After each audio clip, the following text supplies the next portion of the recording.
"Sir, you'll need to move. This seat is not meant for people like you." Those words, cold, deliberate, cut through the polished stillness of Skylux Airlines Flight 782. The leather seat in 2A, the one Daniel Carter had paid for, suddenly felt less like first class and more like a courtroom. Lauren Hayes, the lead flight attendant, didn't whisper. She projected, her arms crossed, her stance unmoved. Passengers paused mid-sip, mid-scroll, mid-breath. Daniel Carter looked up from his tablet, tall, composed, tailored to perfection.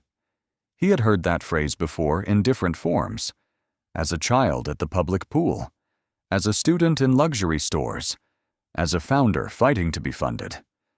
But today he was a billionaire CEO, and this wasn't about a seat. This was about power and perception.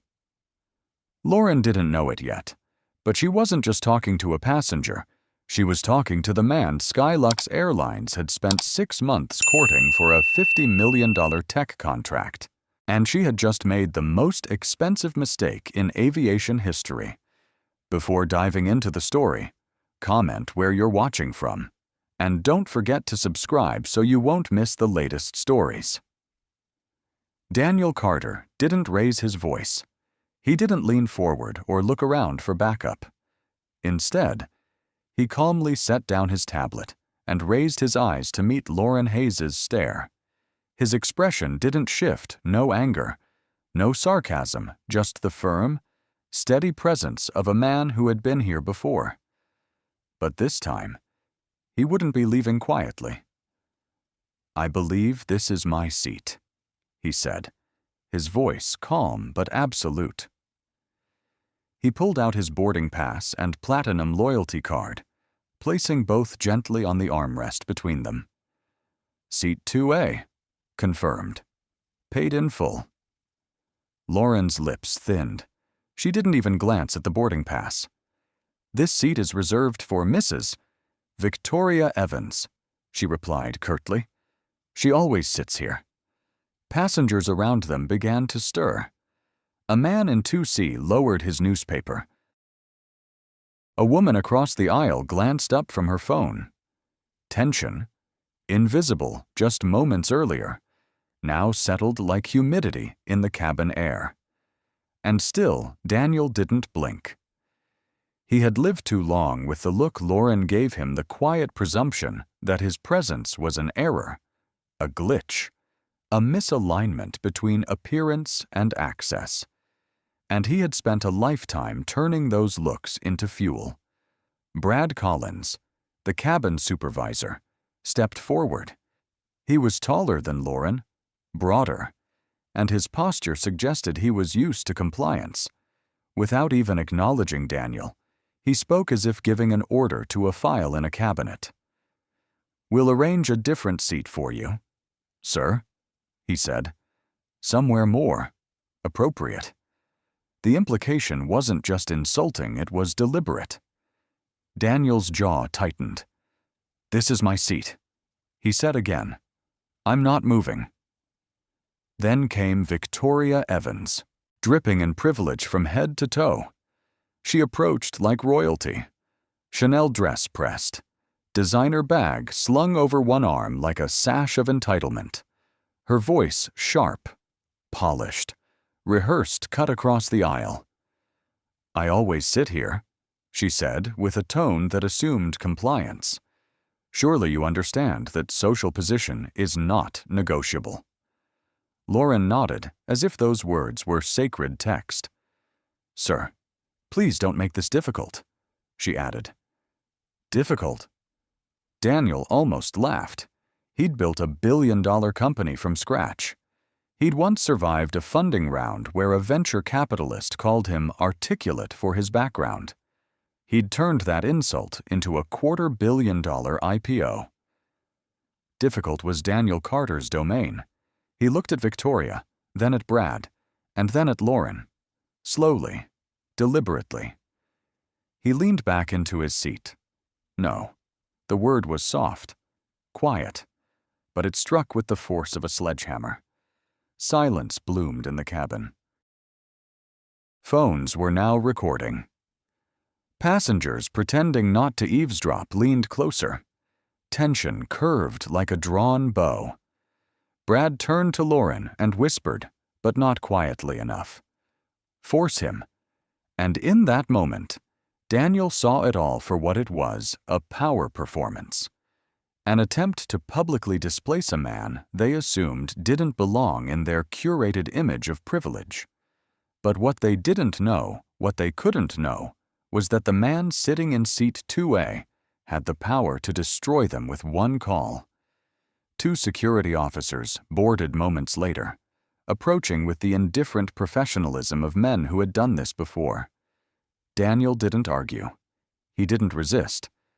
He stood, adjusted his blazer, picked up his briefcase, and said calmly, "I will leave voluntarily. But know this, you've just made the most expensive mistake of your careers." Lauren smirked. Brad folded his arms. Victoria smiled triumphantly. And the camera phones. They were still rolling. As Daniel walked past the stunned first-class cabin, he wasn't thinking about the humiliation. He was thinking about optics, contracts, and the statement this moment would send. By the time he reached the terminal, passengers were already uploading footage. One clip in particular captured Victoria slipping a folded bill into Brad's pocket. Another showed Lauren ignoring Daniel's boarding pass. He stood at gate 12, took a breath, and pulled out his phone. He opened the camera app, hit record, and looked directly into the lens.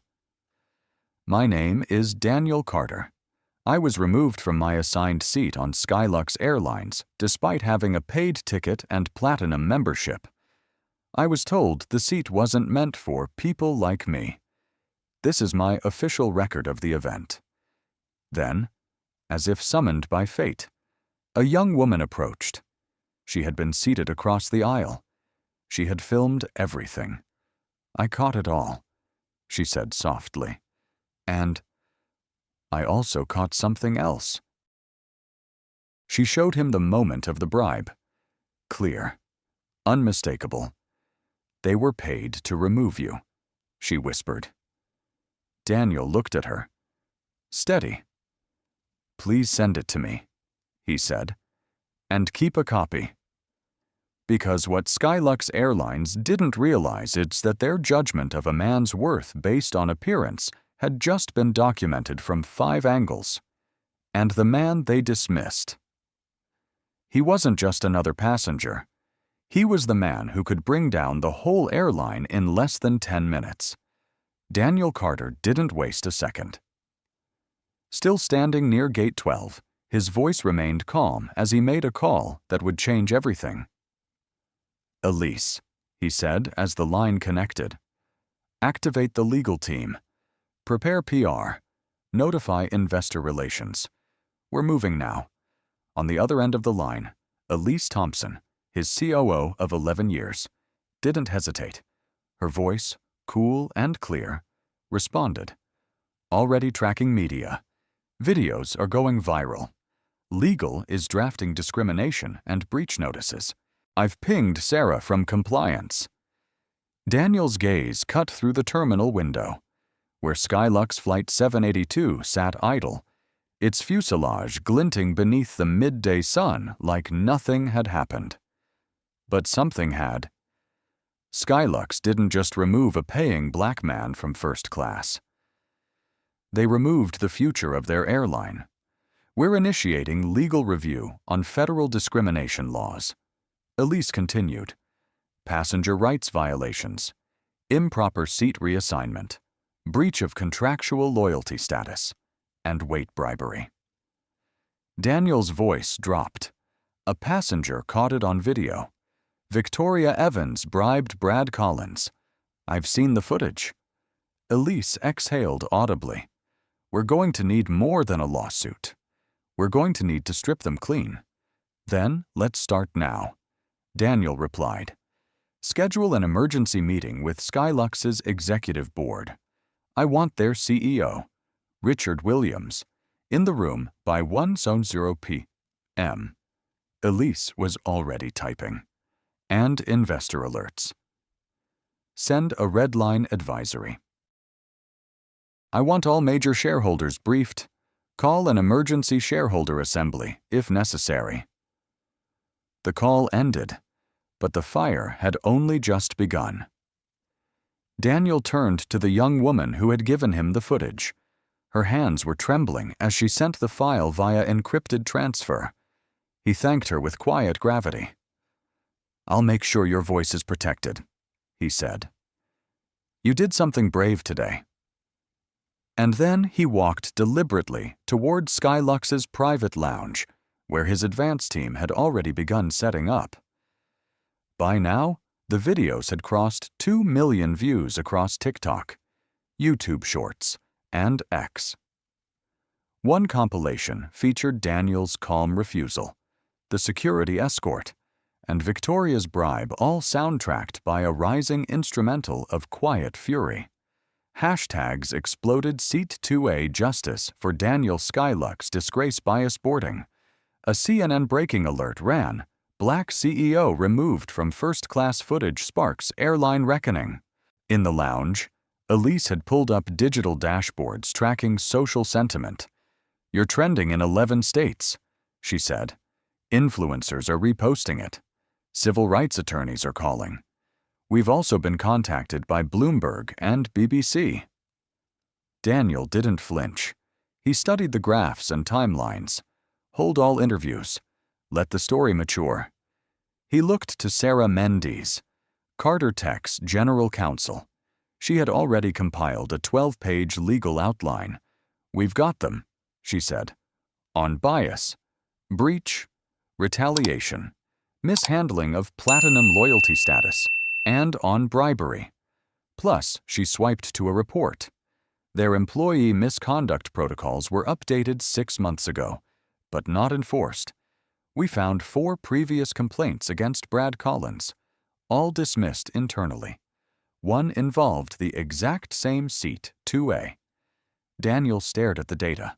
They built a system to protect bias, then handed it a badge and a name tag. He turned back toward the window. "And now we expose every bolt of it." A screen behind them flashed with the latest video count, 3.7 million. In a quiet room adjacent to the lounge, Daniel sat at a private media desk and reviewed every angle of the incident. His own footage, the young woman's video. At least 5 more passenger clips had emerged, some capturing audio from bystanders expressing disbelief. She was so smug, that Victoria lady, like she owned the seat. "Did you see him show the boarding pass?" She didn't even look at it. I got chills when he said, "This is my seat." Back in the main room, Elise opened her tablet and showed Daniel the schedule. Boardroom meeting is set. 1:00 p.m. Sharp. Williams is flying in. Legal teams are assembling. They're trying to stall with a statement draft. Daniel looked her dead in the eye. No statements. No apologies.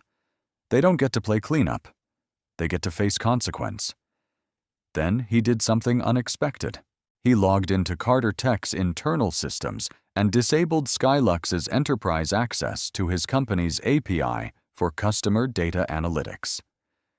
Within minutes, Skylux's entire loyalty analysis platform went dark. Boarding gate agents across the country suddenly lost access to elite-tier verifications, upgrade algorithms, and premium alert systems. A tiny notification popped up on Daniel's phone. Skylux API access suspended. System interrupts detected 432. They wouldn't know it yet, but in 20 minutes, chaos would ripple through Skylux's global terminals. Every loyalty glitch, every misfire, every delay, they would feel it. The irony was almost poetic. The same system they had relied on to judge Daniel was now shut off by Daniel himself, and the seat they tried to strip from him. It was about to cost them far more than they could calculate. Because Daniel Carter wasn't just a CEO. He was the man who built their future. And now, he held the power to erase it. At precisely 1:00 p.m., Daniel Carter stepped into the 27th floor glass-walled boardroom of Skylux Airlines headquarters, flanked by Elise Thompson, General Counsel Sarah Mendes, and 2 senior Carter tech advisors. He didn't smile. He didn't shake hands. He simply walked in with the calm, deliberate stride of a man who owned more than shares. He owned the moment. The boardroom was already packed.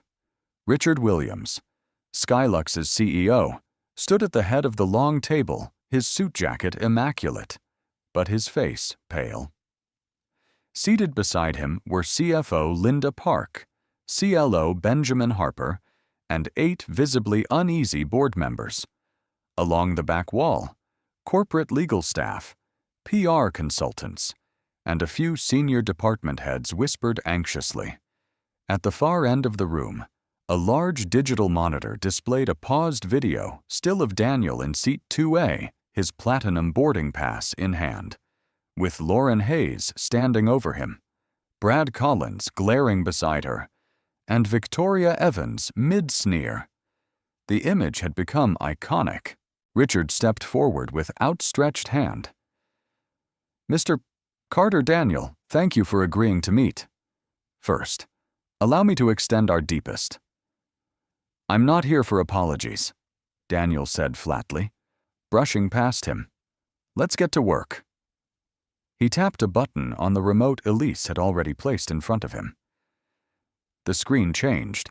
A presentation titled Systemic Failure Skylux Airlines Case Study filled the screen. Gasps. One PR officer dropped her pen. Elise didn't blink. Sarah opened a legal binder the size of a hardback Bible and slid it toward the table's center. Daniel began. "Fact 1, he said. I was forcibly removed from seat 2A despite having a valid boarding pass, platinum loyalty status, and payment confirmation. Click. Slide 2 showed time-stamped footage. Lauren stating, "This seat is not meant for people like you." Fact 2, he continued. Brad Collins arrived and, within 30 seconds, authorized my removal without review, and was captured accepting what appears to be a cash bribe from Ms. Victoria Evans, also now confirmed through video stills. Click. The screen showed Victoria slipping a folded bill into Brad's pocket. Freeze frame. Zoomed. Fact 3, Daniel said. This was not an isolated event. Click. A dashboard loaded, listing 17 past customer service complaints over the last 18 months, 12 filed by passengers of color, each flagged for escalated tone. Loyalty status question, or seat reassignment anomaly. 7 involved first-class seating, all dismissed internally. My team ran pattern analysis. Daniel added, "You have a bias index of 0.73, statistically significant. Industry average is 0.41. That's a problem. One board member, an older man with thinning silver hair, cleared his throat. We're taking this very seriously." "Then you'll understand what comes next," Daniel said, turning to the final slide. Recommendations for immediate compliance. 1. Termination of Lauren Hayes and Brad Collins. 2. Permanent ban of Victoria Evans from all Skylux services. 3. Formal apology not to me, but to the public. 4. Full partnership with Carter Tech Solutions to implement anti-bias AI protocols. 5. Suspension of Skylux operations for 48 hours for mandatory ethics retraining. You're asking us to ground the entire fleet, Williams asked, incredulous. I'm not asking, Daniel replied. I'm informing you of the cost of inaction. You've already lost 14% of your market value in 24 hours. Your loyalty program crashed this morning because I revoked your tech access. FAA is sniffing for regulatory violations. Shareholders are calling. And lawsuits. He nodded at Sarah. We've prepared 3 filings, she said smoothly. Civil rights, breach of contract, consumer protection violations. Williams rubbed his temples. This will cost us hundreds of millions. Daniel leaned forward, eyes locked on him. And not doing it will cost you the airline. Silence gripped the room. Then Elise stood and handed each board member a sealed document. That's your voting notice. As of this morning. Mr. Carter's controlling interest combined with strategic partners represents 27% of Skylux's shareholder equity, enough to trigger an emergency vote. Another board member spoke, voice low, cautious. And if we accept your terms, then Carter Tech reinstates your system license, halts legal action, and begins repairing the damage you let fester. Williams looked around the room. No one spoke. Finally, he nodded once. We vote now. It wasn't unanimous. 2 abstained. 1 voted against, but the majority accepted. As the votes finalized, Daniel closed the presentation, stood, and said, effective immediately. The culture of this airline changes. Then he walked out. Not as a passenger wronged, but as an architect of reform. Downstairs, dozens of Skylux employees watched the live stream replay on internal monitors.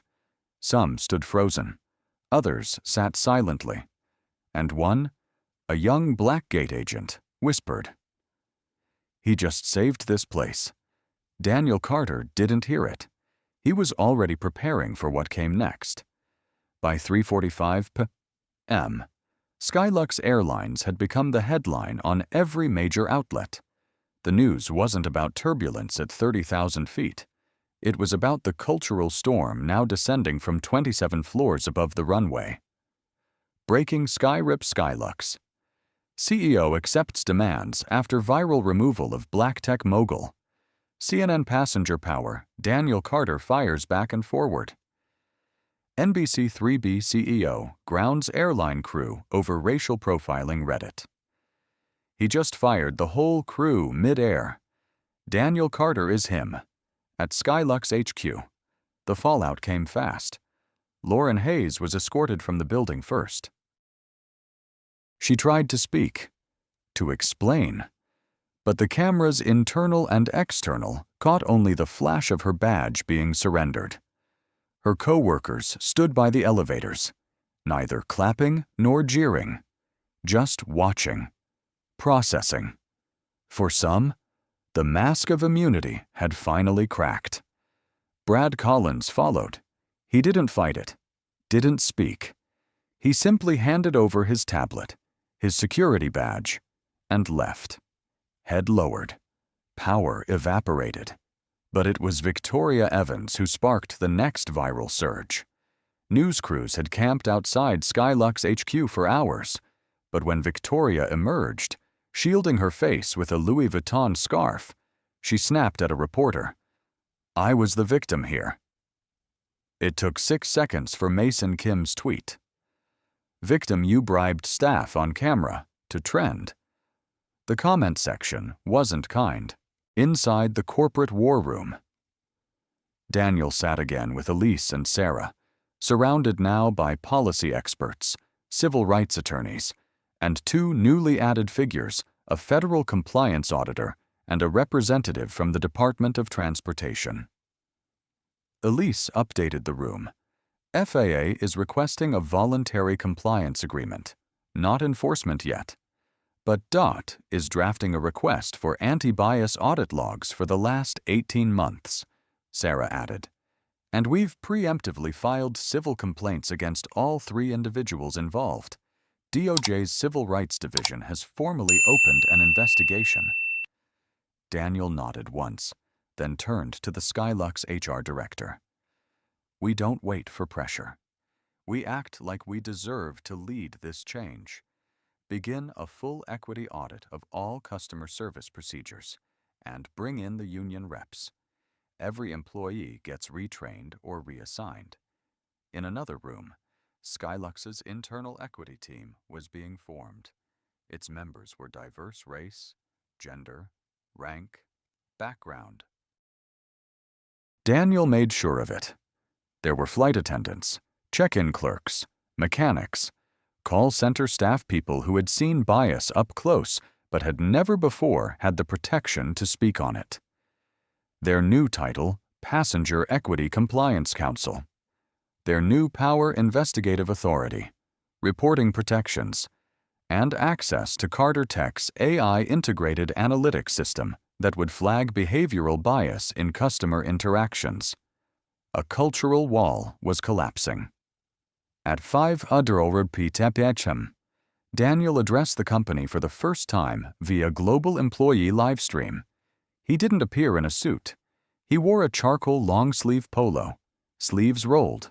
No notes, no script, just truth. My name is Daniel Carter. I was removed from seat 2A because someone thought my appearance outweighed my credentials. But this story isn't about me.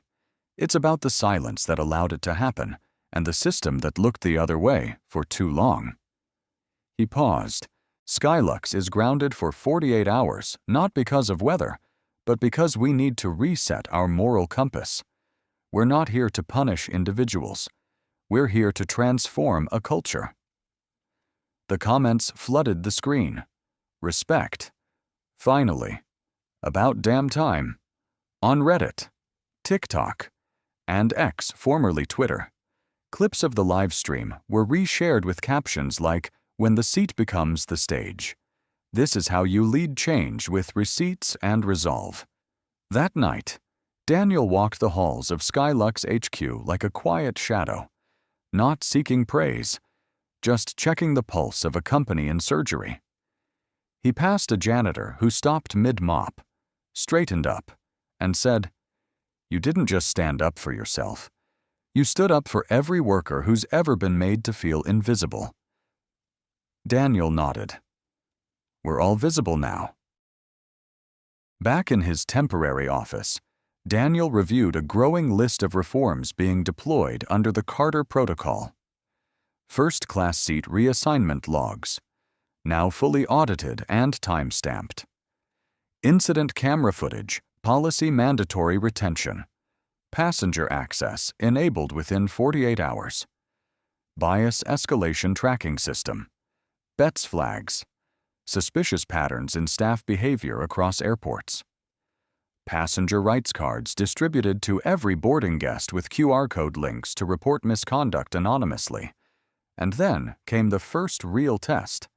At LAX, a Skylux supervisor denied a young Hispanic man his upgraded seat due to status error. But this time, the flight attendant intervened, pulled up the new protocol, and reinstated his seat within 2 minutes. The man recorded it, posted it. Caption, "Guess who just got treated like a customer? New Skylux." Daniel watched the video. It had 1.3 chip views within an hour. He didn't smile, but his shoulders eased. Change wasn't a press release anymore. It was real. It was seen. It had taken a seat at the front of the plane. 2 days after Daniel Carter stood his ground in seat 2A, the grounded silence at Skylux's terminals broke not with engines roaring to life, but with voices. Hundreds of employees flooded Skylux's New York Training Center for the first round of Equity in Action, a training initiative developed in partnership with Carter Tech. But this wasn't a PowerPoint slideshow or a forgotten HR module stuffed between mandatory compliance checkboxes. This was immersive, uncomfortable, and real. In a darkened auditorium, a full-scale recreation of Flight 782's first-class cabin had been constructed. Professional actors reenacted the incident, every glare, every dismissive tone, every refusal to check a ticket. The screen behind them showed real social media reactions in real time, side by side with internal flight crew notes uncovered in the aftermath. Words like unruly, suspicious, and not typical 1A profile burned across the screen. Staff members watched, some with their arms crossed, others visibly shaken. One young flight attendant, Jamila, raised her hand slowly after the segment ended. "I wasn't on that flight," she said, "but I've seen this. I've heard it. I've stayed silent, thinking it wasn't my fight. But it is."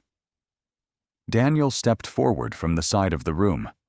Not from a stage. From the same level as everyone else.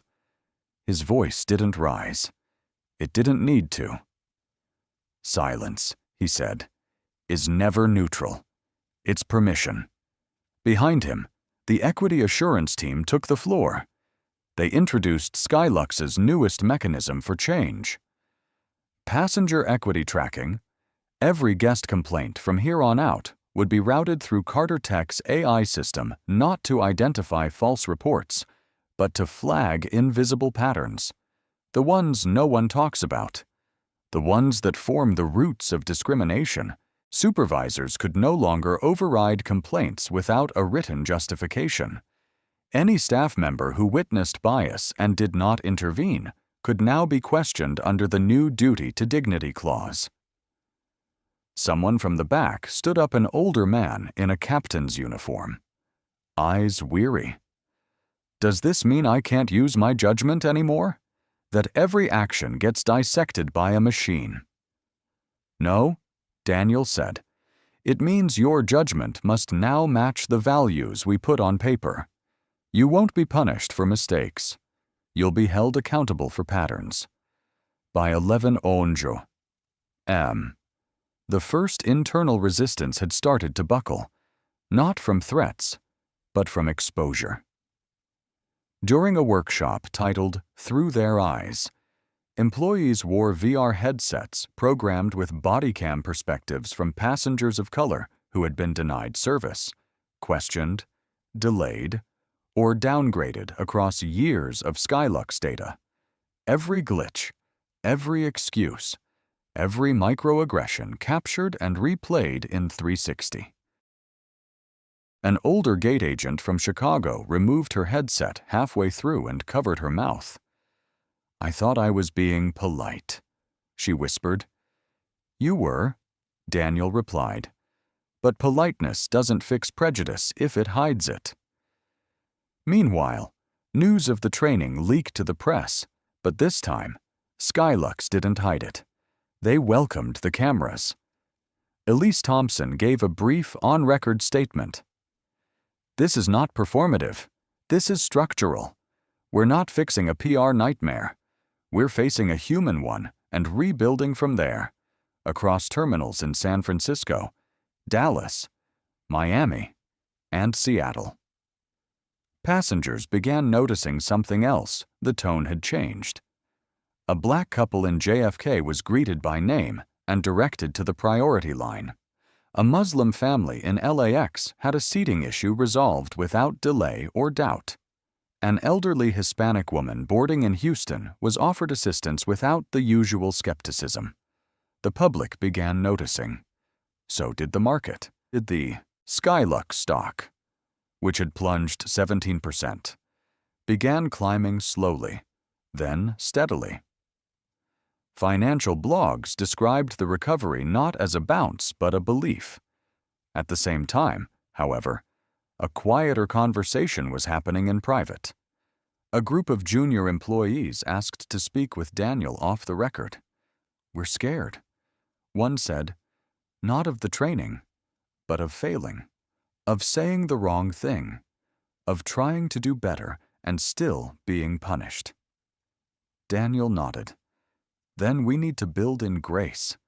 Real accountability includes education, not just consequences. We're not here to cancel. We're here to recalibrate." That night, Daniel added an emergency clause to the Equity Assurance Protocol Redemption Review. Any employee who made a mistake but self-reported, apologized, and underwent intensive retraining could appeal their record, not for immunity, but for integrity. This is how reform becomes culture, he told Elise, not just by punishing the past, but by guiding the future. And then came the moment no one expected. Victoria Evans, now infamous, released a public apology. She didn't film it in her penthouse. She posted a handwritten letter. No logos, no lawyers, just a shaky scrawl that began, "I was wrong. I abused my privilege. I mocked a man who deserved respect.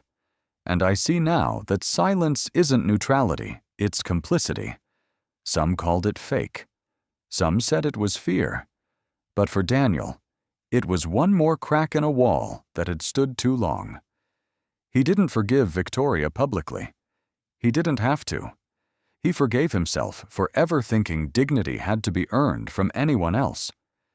The man who had once been told to move now stood at the center of a movement, not flying high for applause, but grounded in truth, exactly where real change takes off.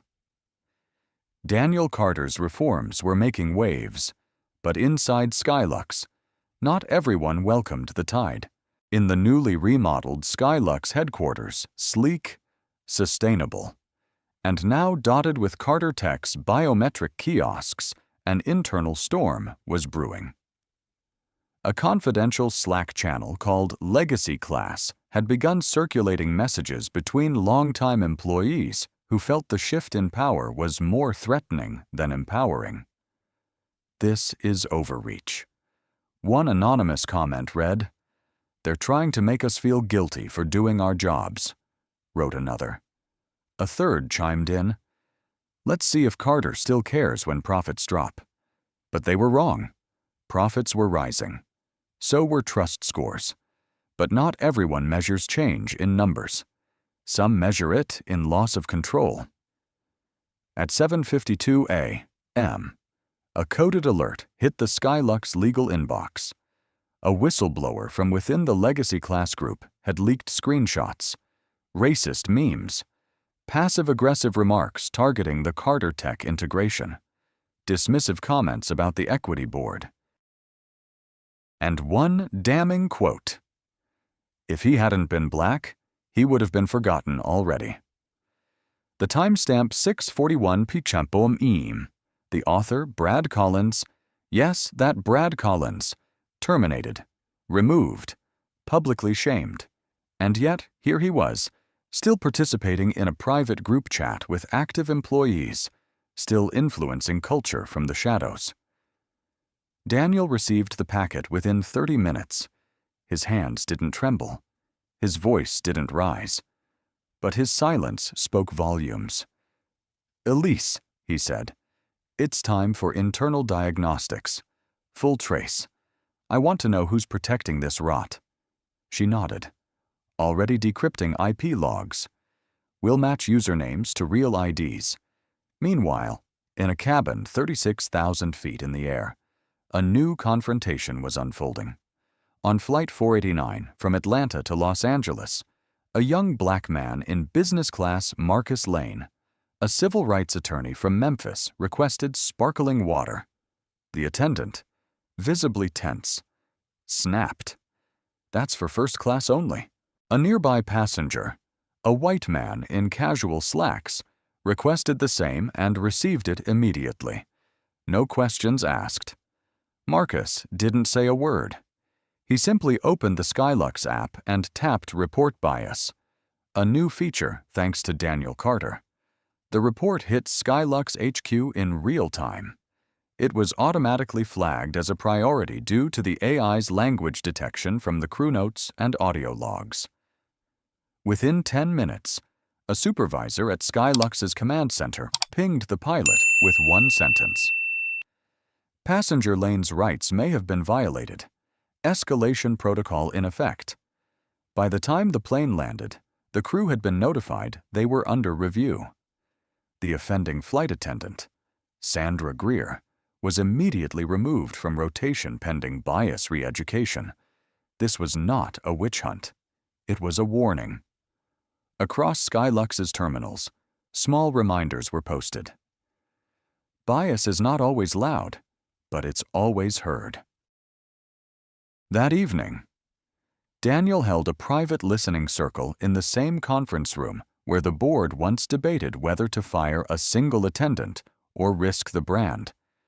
But this time, the room was filled with stories.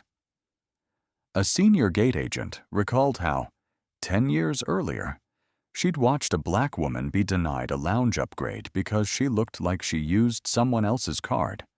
She had stayed quiet. A new hire shared how a Korean-American passenger was nearly denied boarding because his name didn't match his passport photo due to a beard he'd grown during COVID. She had spoken up and been reprimanded. Daniel listened to each one, and then he asked, "If you had one sentence to speak to the person you were back then, the one who stayed silent, what would you say?" The room grew still, then slowly, one by one, the answers came. I'd say, "Don't let fear speak louder than justice." I'd say, "Courage is lonely, but regret is worse."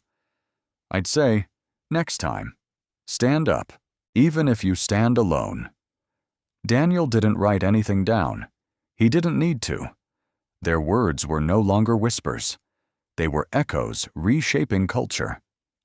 That night, Mason Kim, the journalist whose live stream had ignited public fury, released a new story. Silence is over. Skylux's reckoning from the inside. The headline trended in less than 4 hours, but more than views. It drew reflection. People began sharing their own stories in the comments. "I gave up flying for 5 years because of what they did to my mother. My father was a pilot. He told me about the unspoken codes they use to profile passengers. I work in HR. I've covered for decisions I knew were wrong. Not anymore." Daniel read them all. Every single one. He forwarded the top 50 to the Equity Assurance Board with a note. "Let's invite them. Let them help us write the next phase." Skylux wasn't just changing policy. It was changing people. And people, when seen, heard, and respected, can transform an industry. Daniel Carter didn't walk into that boardroom with revenge. He walked in with a blueprint. And as night fell over the city, with Skylux flights streaking like silver threads across the sky, one truth became undeniable. This wasn't about a seat anymore. This was about a system. And Daniel Carter wasn't just fixing it. He was rewriting it. It started at Gate 17. Not with a confrontation. Not with a viral video. Not even with a speech. It started with a question. Can someone explain why I'm being asked to show ID again when no one else was? The voice was calm but clear. Jasmine Ortiz, a Latina business consultant from Austin, had approached the Skylux priority boarding lane holding her first-class ticket, her passport, and the confidence of someone who had earned both. But the gate agent, Thomas Reeves, had stopped her cold. "We're just double-checking today, ma'am. New policy," he said. Except the 3 passengers ahead of her, all white, had walked through unchecked. And the man behind her, also white, was already stepping past the velvet rope without so much as a glance.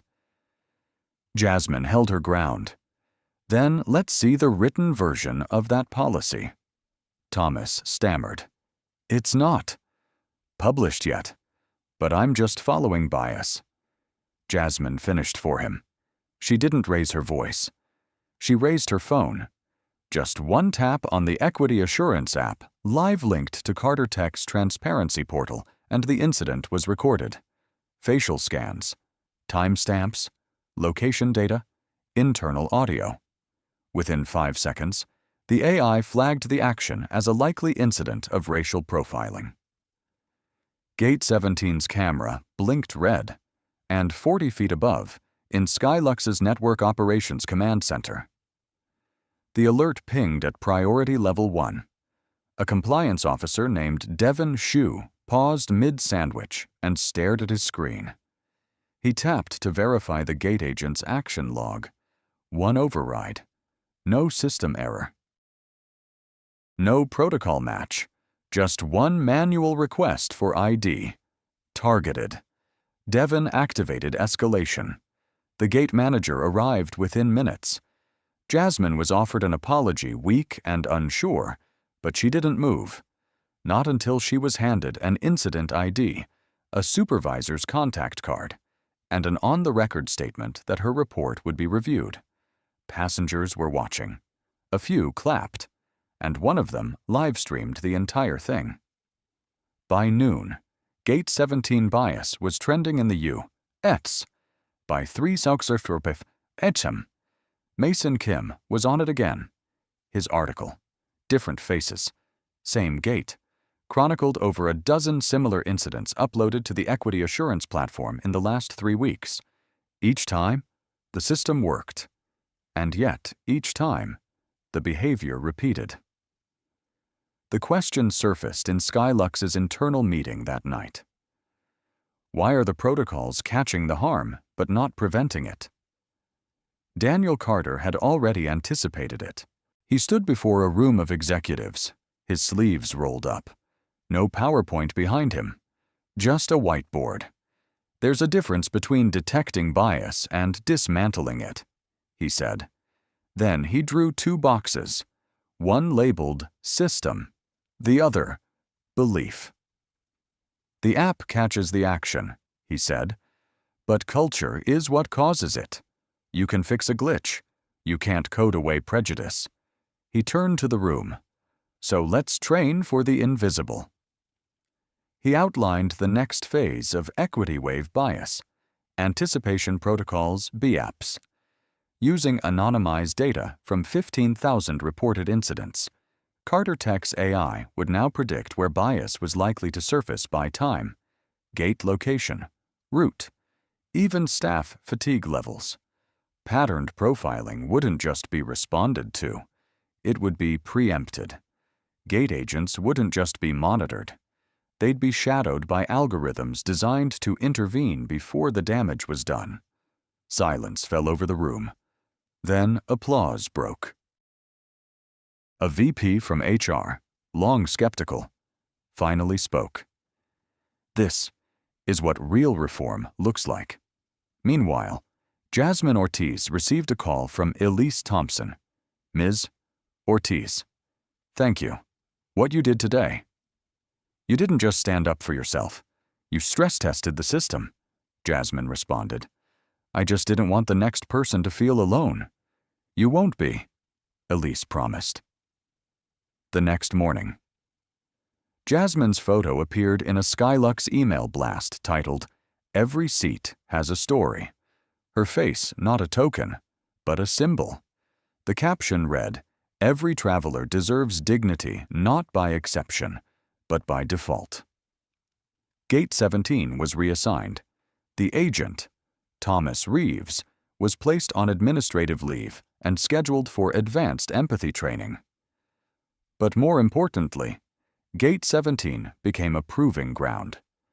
Skylux placed real-time data monitors there, customer sentiment analysis, randomized ID checks to ensure fairness, bias audits reviewed weekly by third-party observers.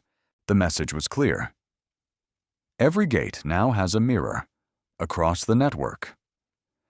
Frontline employees began texting each other, "Watch Gate 17. It's where the culture changed." At the next quarterly board meeting, Daniel presented Jasmine's case, not as a failure, but as proof the system could learn. And then he paused, holding up a small laminated card. Every Skylux staff member will carry one of these now. On one side, the company's updated passenger Bill of Rights. On the other 3 words, dignity. First, always. No exceptions. No silence. no looking the other way. And as the meeting closed, Daniel glanced out the window. 2 Skylux jets ascended in parallel through the clouds, side by side, like they belonged there, because now they did. The footage reached 25 million views before noon. Not just Daniel's ejection from seat 2A, not just Jasmine's refusal at gate 17, but a new clip raw, uncut, and undeniable. A flight from Miami to Denver. A young man, black, early 30s, stood quietly at the front of the first-class cabin while a white gate agent accused him of tampering with his boarding pass. His name was Darren Cole. He was an architect. The seat was valid. The accusation, baseless. But the response, swift. Because this time, something had changed. The moment the agent raised her voice, the flight attendant Anjali Mehra stepped in. "I verified this boarding pass. He's where he belongs. But he doesn't look like that." Anjali interrupted sharply. "Is enough." She turned to Darren. "Take your seat, sir. You're exactly on time." The passengers applauded, not politely, not awkwardly, genuinely, and Anjali tapped her badge, activating her crew override for Equity Priority Alert. Within 10 minutes, the gate agent was removed from duty, and by the time the flight landed, Skylux had issued a formal apology. Not the usual vague corporate boilerplate. This time, the statement was signed by Daniel Carter, Executive Equity Officer, Skylux Airlines. It marked the first public-facing action under Daniel's new title, because 1 week earlier, following the Gate 17 revelations and overwhelming public demand, the Skylux board had voted to establish the position. Daniel hadn't wanted it. He didn't need another title, but he understood what the role meant. It meant visibility, it meant institutional leverage, and it meant systemic change at altitude. His first order: all incidents of possible discrimination must be reviewed by a live equity response team within 10 minutes of filing. No delays, no reroutes. 10 minutes. Or accountability starts with executive suspension. They called it the 10-minute turnaround. Mason Kim wrote the story. 10 minutes that could save a passenger's dignity. It was reposted by NPR, then MSNBC. Soon. The public began tracking it like weather patterns. Every flagged incident appeared on the Carter Equity portal, time-stamped, categorized, annotated, and passengers. They began checking before booking. Gate agents noticed it too. Behavior began to change, not just from fear, but from a dawning awareness someone is watching and someone cares. Meanwhile, Daniel convened a panel of AI engineers, human rights attorneys, and behavioral psychologists to review the bias reinforcement loops hidden in the airline's legacy systems. What they found stunned even him. Auto-upgrade denial algorithms based on zip code analysis. Fraud suspicion triggers that disproportionately flagged passengers with names that didn't conform to Western naming conventions. Facial recognition gates that logged higher error rates for darker-skinned travelers and rerouted them for manual review. It wasn't malice in code. It was neglect. Neglect weaponized by silence. But now it would be dismantled line by line. In one 48-hour sprint, Daniel's tech team decommissioned the top 5 bias-linked protocols, replaced them with neutral logic, double audited by both AI and human review. They called it the Zero Loop Initiative. When a reporter from the Wall Street Journal asked Daniel what he hoped to achieve, he didn't use buzzwords. He just said, "I want fairness to be faster than prejudice." In the field, things began to shift. At JFK, a staffer named Malik stepped in when an elderly Asian woman was yelled at by a traveler for taking too long to board. He guided her to her seat, reported the traveler for harassment, and offered her tea, not out of pity, out of principle. When asked why he intervened, he said, "I figured Daniel would," and that became a phrase. "I figured Daniel would." Flight attendants whispered it when they stopped a microaggression mid-flight. Pilots said it when they ensured upgrades weren't quietly reassigned based on appearance. Passengers began to say it when they chose Skylux again, not because it was perfect, but because it was trying. And at a leadership retreat, the CEO of another major airline approached Daniel privately. "You've made it harder for the rest of us to hide," he said. "You know that, right?" Daniel looked him in the eye. "Good." At the next board meeting, Skylux announced a milestone. 97% of reported bias incidents had been addressed within the new 10-minute window. Passenger trust ratings were at a historic high. FAA compliance audits had praised the new protocols as a model for modern aviation. Daniel Carter didn't smile at the numbers. He looked at the names: Darren, Jasmine, Anjali, Malik. Not statistics. Proof. Proof that 10 minutes of attention could reverse decades of apathy. That change wasn't always loud. Sometimes it was precise, timely, permanent. Back at Gate 17, a new sign was installed. Black letters on brushed metal. Every seat, every face, every flight scene. Heard, respected. Daniel Carter ran his hand across the plaque one afternoon. Unseen. No cameras. No speeches. Just a man in a dark blazer who had once been told he didn't belong in a seat he paid for. Now making sure no one else heard those words again. In a quiet wing of Carter Tech's New York campus, the hum of innovation filled the air. But this was no ordinary lab. This was Echo Division Daniel's personal brainchild. Its mission wasn't speed or profit. It was memory. More specifically, institutional memory. Because Daniel understood something most companies forgot. Systems don't just forget injustice. They repeat it when no one remembers. So Echo Division was designed to make machines remember what the world tries to overlook. At the heart of the division was a prototype, Clarity. An AI interface trained not just on flight data, boarding logs, and customer complaints, but on lived experience, on injustice, on apologies, on restitution. Clarity didn't just recommend actions, it told stories. Passenger 3C flagged for manual screening due to facial mismatch. Historical data shows repeated false positives. Recommend override. Pattern match. Similar to Darren Cole incident. Flight 887. Recommend supervisor review with equity context. It didn't talk like a robot. It spoke like someone who had watched Daniel's flight over and over and remembered every frame.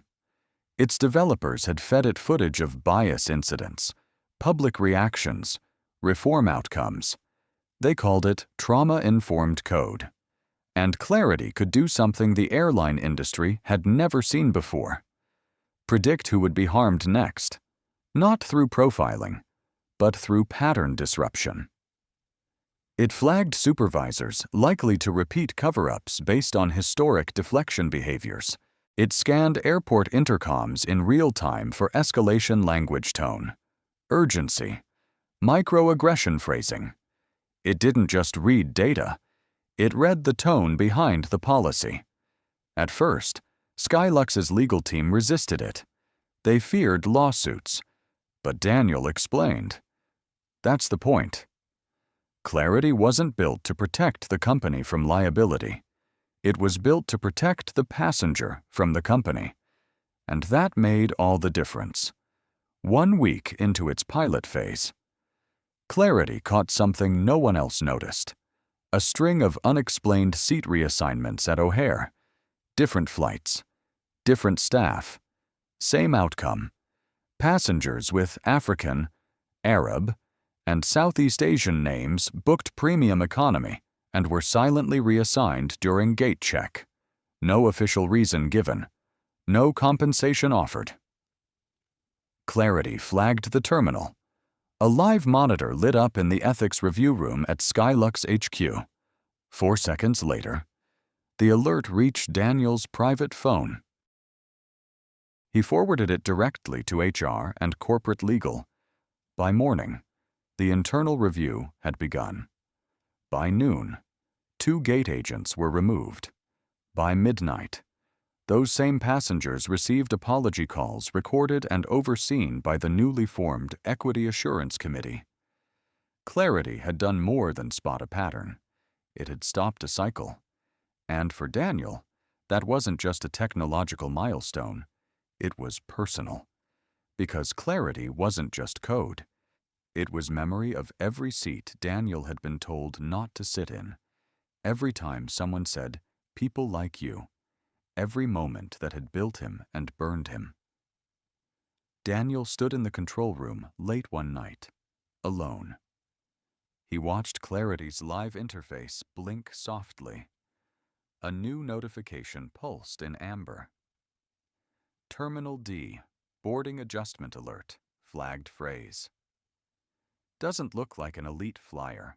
Daniel tapped open transcript. He didn't need the rest. He knew how that story went. But this time, it would go differently. Because this time, Clarity would act first. And this time, Daniel owned the sky. At Skylux headquarters, a boardroom once filled with excuses now pulsed with purpose. Because Daniel Carter had returned not as a disgraced passenger, not as a viral symbol, but as a reformer with teeth. This time, he didn't arrive with lawyers. He arrived with a plan. A complete overhaul of Skylux's passenger experience protocol, re-engineered through Carter Tech's bias-resistant architecture. He laid out a 3-phase framework in front of the executive board. 1. Prevention AI-driven gate screening for bias language and pattern recognition. 2. Intervention mandatory escalation reviews by third-party equity auditors. 3. Correction. Real-time recourse for passengers, no more waiting months for justice. Your systems don't need better optics, Daniel said evenly. They need a spine. No one objected. The board members, some of whom had once tried to soften or spin, were now silent. The stock recovery had plateaued. The public trust hadn't. And Daniel was the only one who could deliver both. But it wasn't the tech that startled them. It was what he said next. "This will cost you." Gasps echoed. CFOs shifted in their seats. Daniel didn't flinch. "This isn't cosmetic. It's structural. You'll lose routes. You'll fire friends. You'll cancel contracts with vendors who can't meet basic dignity standards. Are you ready for that?" Silence. Then Richard Williams, the CEO, asked the only question that mattered. "What do we gain in return?" Daniel leaned in. Trust. It wasn't a pitch. It was a fact. Because trust was the currency Skylux had bankrupted, and no PR campaign could refinance that. But before they could answer, the door opened. A woman in a gray blazer entered briskly, whispering something to the chief legal officer. He nodded grimly, turned to Daniel. "We have another incident," he said. Daniel's jaw tightened. "Where Atlanta? Terminal C, Gate 41. Daniel's fingers were already tapping. His internal equity channel lit up. Clarity alert pattern match. Racial profiling, boarding denial. Repeat agent flag. Attached real-time footage. A gate agent. Ray Barnes was telling a middle-aged Latina woman her ID didn't match the reservation. Except it did. The video zoomed in. Her name, her photo, her confirmation all correct. But Ray was refusing boarding. "She doesn't look like a business-class flyer," he said in the background audio. "That phrase again." the phrase that had almost shattered Daniel's life just weeks ago. But this time, Skylux had a new protocol. Daniel spoke into the room. "I want a phone patch to Atlanta. Now." Within seconds, a speaker crackled to life.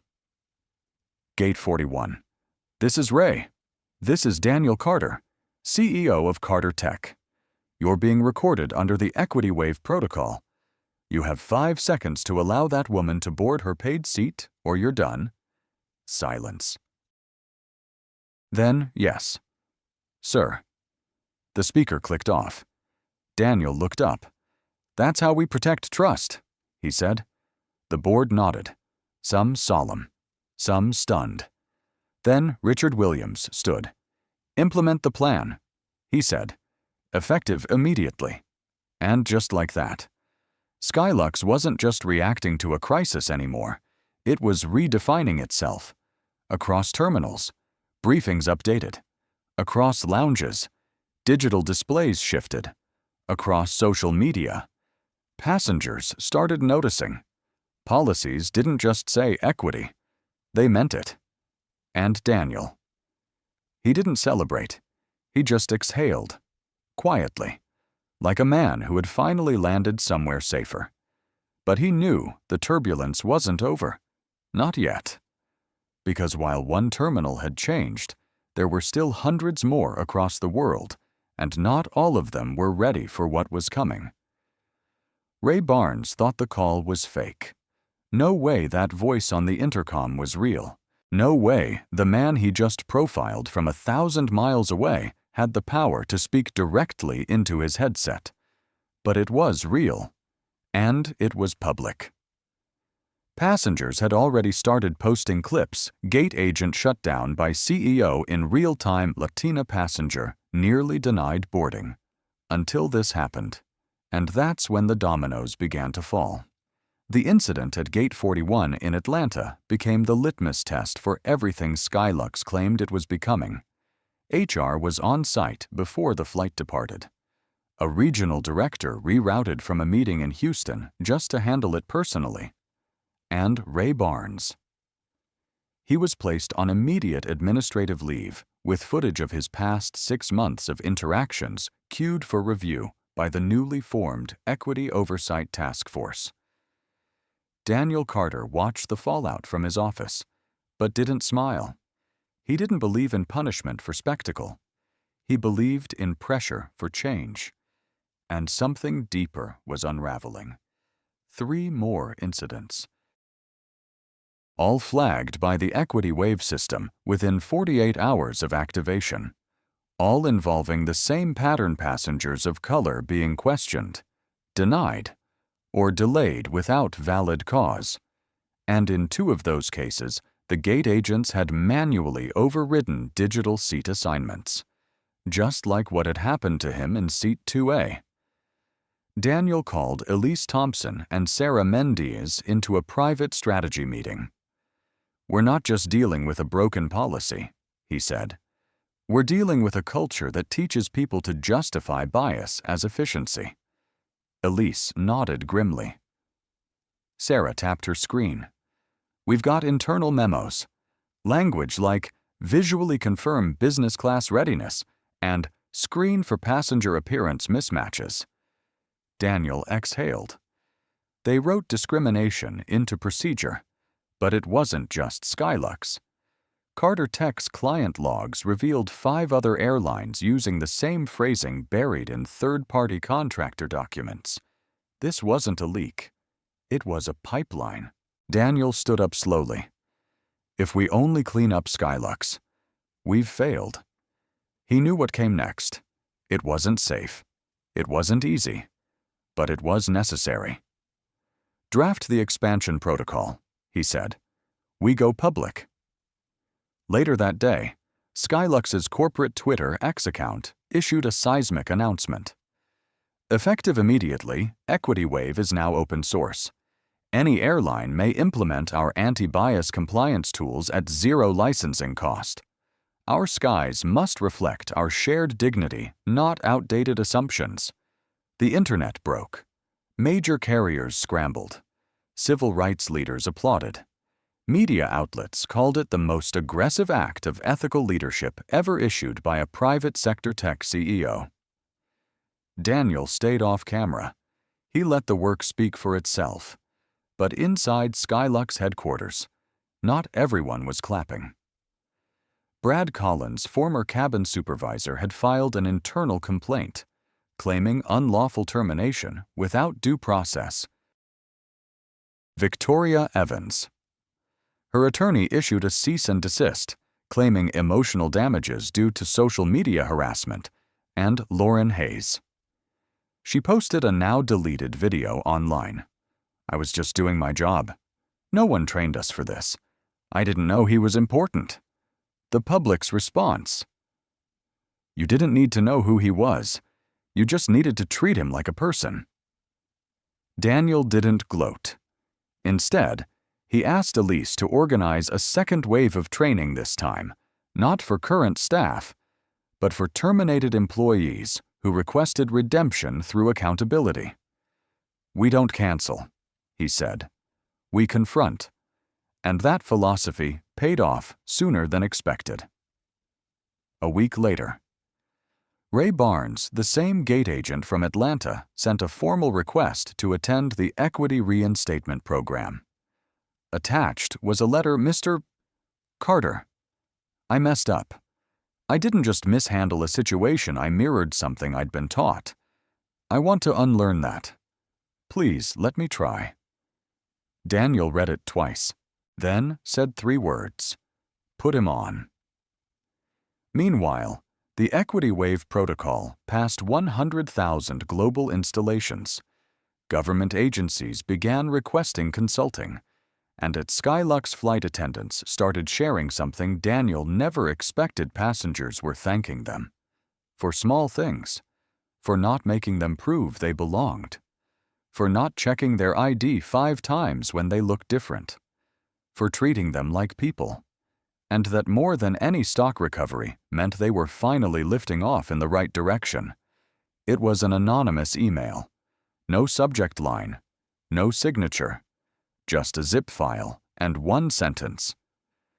They knew. For years. And they buried it. Elise Thompson nearly deleted it. But something about the timing just hours after Skylux announced open access to the Equity Wave tools made her pause. She called Daniel immediately. "Could be junk," she warned. "Or it could be the start of something bigger." Daniel didn't hesitate. "Open it."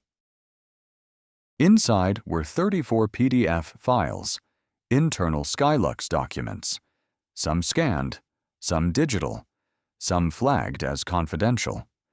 The oldest was dated 6 years ago. Subject Passenger Experience Risk Matrix. The file detailed a system for pre-screening high-maintenance guests. But that wasn't what made Daniel's hands freeze on the desk. It was the scoring system. Skin tone 1 to 5. Accent mild to heavy. Travel wardrobe appropriateness pass, fail. And in a final column, a red header read recommendation defer, delay, or reassign. Elise sat across from him, silent. Sarah Mendez, the legal counsel, joined them moments later. She flipped through page after page. This isn't just discrimination, it's codified profiling. Daniel looked at them both, and the whole industry could be using it. Later that day, the whistleblower sent a second message I used to work in data analytics for Skylux. They made us scrub complaints, especially ones that mentioned appearance, race, or tone of voice. I left when I realized the software was helping target, not protect. Please, don't let this disappear like the others did. Daniel felt the weight of it. This wasn't about Seat 2A anymore. This was about how power had quietly labeled dignity as a risk variable and sold that lie as passenger efficiency. "We're going to need outside help," Daniel said. He called an emergency press meeting not from Skylux HQ, but from the Carter Tech campus in Chicago. And this time, he sat on camera. No tie, no flash, just a plain dark blazer and conviction in his eyes. My name is Daniel Carter. I was removed from a flight for not looking like I belonged. That event triggered reform, but what we just discovered shows it was never isolated. It was engineered. He held up one document. This is a training file. It ranks people based on skin tone and accent, and then tells staff how to handle them. Gasps in the room. Journalists stopped typing. Phones came up. Cameras zoomed in. This system was used not to fix problems, but to avoid accountability. We've traced versions of this matrix across 4 major carriers, all different names. Same logic. He paused. I'm not releasing these to shame one company. I'm releasing them so the public can see what's been done in their name and to them. The slides behind him changed real policies, real scorecards, real screenshots. It was impossible to deny. Within minutes, hashtags exploded bias matrix passenger score scandal reclaimed the skies. Airline executives across the country scrambled to respond. 3 major carriers issued preemptive statements. 2 unions requested emergency reviews of their DEI training policies. And 1 government agency, the Department of Transportation, sent a subpoena. Daniel Carter didn't blink. He simply posted one tweet. If the sky has rules, they better apply equally to everyone. No exceptions, no algorithms, just humanity. That evening, he met with Mason Kim. The journalist-turned-equity activist had followed every step of the movement since the live stream from Seat 2A. I want you to have everything, Daniel told him. Unredacted. Mason hesitated. You know this goes beyond PR now, right? These documents are federal evidence. Daniel nodded. Then let the federal government see them. But the people deserve to see them too. Mason's exposé dropped the next morning, titled How the Airlines Built a Discrimination Algorithm and Got Away with It. By noon, it had over 3 million reads. By nightfall, it was the lead segment on every major news network. And for the first time, the phrase digital Jim Crow entered the national conversation.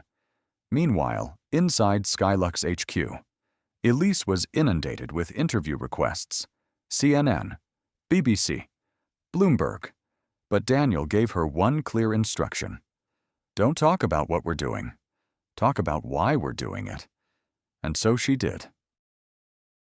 Her words echoed across broadcast feeds. If you build a system that quietly tells employees to distrust certain faces, you don't need to teach racism. You've already automated it. That clip alone went viral, reaching over 10 million views in 48 hours. Airports began putting up equity assurance signs. Some airlines voluntarily suspended their scoring systems. Others denied ever using them until Mason published receipts.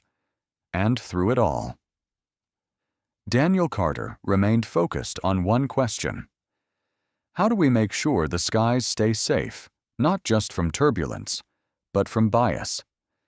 It was the most anticipated meeting in aviation history. 4 CEOs, 2 cabinet members, and 1 man who had brought the industry to its knees without ever raising his voice.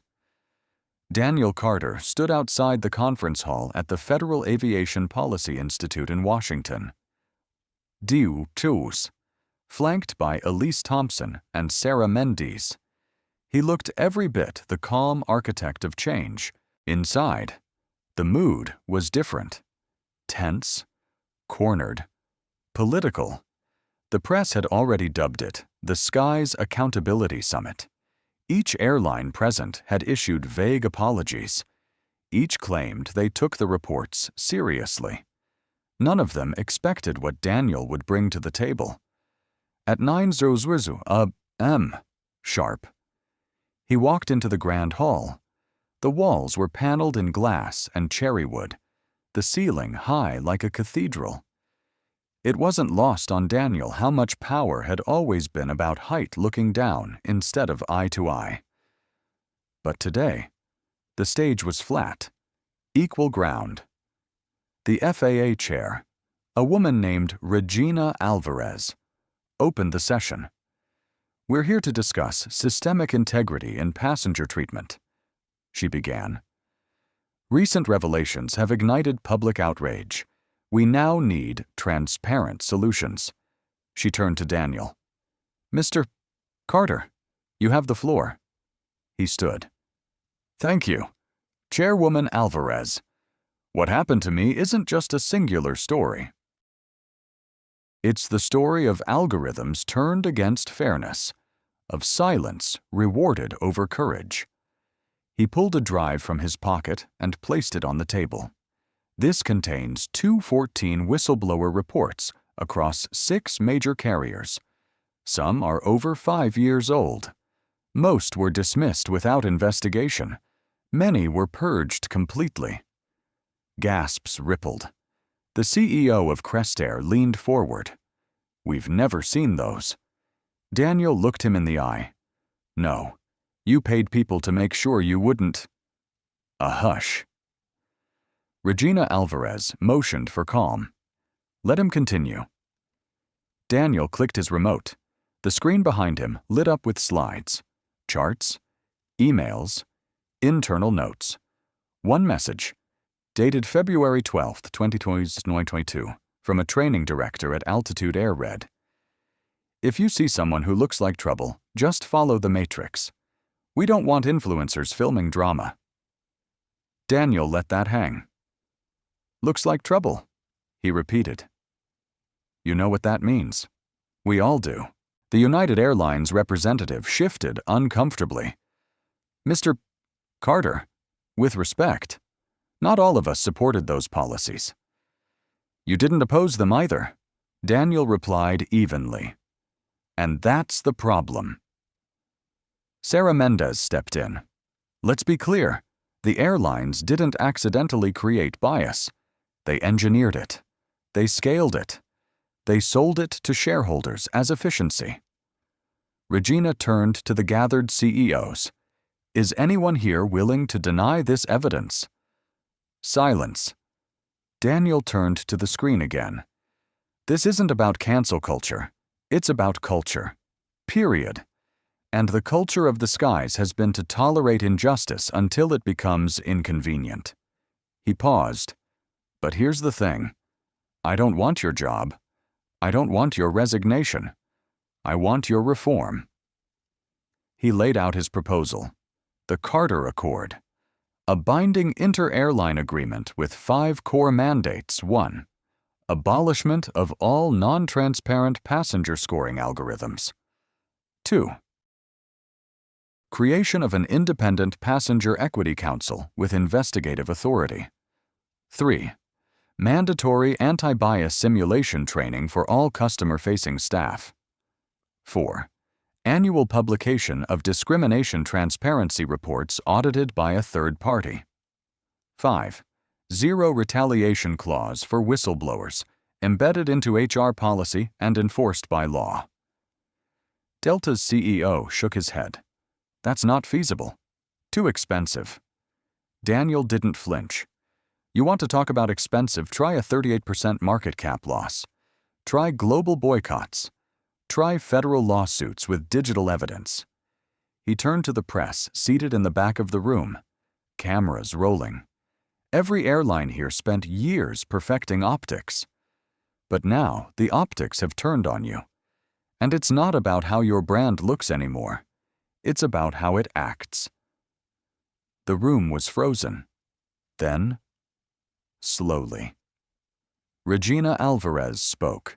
"If the Carter Accord isn't signed by week's end, the Department of Transportation will begin formal investigations into each carrier's passenger discrimination records." That shifted the tone. Suddenly, executives started flipping through the proposal. Phones lit up. Lawyers whispered. The boardroom buzz returned, but this time, under pressure. Daniel turned to his team.